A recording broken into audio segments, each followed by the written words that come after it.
Family issues ఈ మధ్య కాలంలో ఓ సో మెనీ సార్, అసలు ఎలా ఉన్నాయంటే సిల్లీ రీజన్స్. లిటరలీ సార్, అసలు చూస్తుంటే అసలు ఇంత సిల్లీ రీజన్స్ మీరు చూశారు కదా, ఎలాంటి వాళ్ళు అసలు ఏంటని మీరు బుద్ధి చెప్పిన వాళ్ళు ఉన్నారా సార్? రీసెంట్ ఇవాళనే ఒక కేసు వచ్చి ఇవాళ జస్ట్ అది వినేసి నేను వస్తున్నా ఇక్కడికి. ఇవాళదే చెప్తా.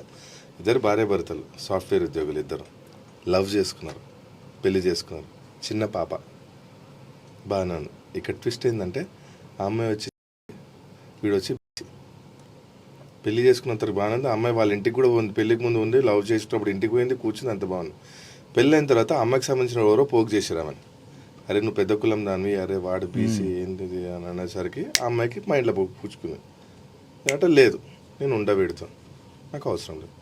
వచ్చి మా దగ్గరికి వచ్చి అంటది, సార్ మీరే టర్మ్స్ రాయండి సార్, ఏమేమి టర్మ్స్ రాసుకోవాలి మేము ఇద్దరు అంటే. అమ్మ మైండ్ ఉందమ్మా నీకు? మీరిద్దరు మాట్లాడుకొని మీరిద్దరు టర్మ్స్ ఏందని మీరు రాసుకొని రావాలి. ఎంత సిల్లీ రీజన్ సార్. మళ్ళీ ఆమె అంటది హైలైట్ చూడండి, డైవర్స్ ఇస్తుందంట, పాప ఆమె దగ్గర పెట్టుకుంటుందంట, వాడు ఇంకో పెళ్లి చేసుకోవద్దంట. అదేంటి? అరే వాడిష్టం, నువ్వు డైవర్స్ ఇస్తే వాడు పెళ్లి చేసుకుంటాడా, సస్తాడా, వాడిష్టం. ఇలా ఉంటాయి సార్, వెరైటీ కేసులు ఉంటాయి.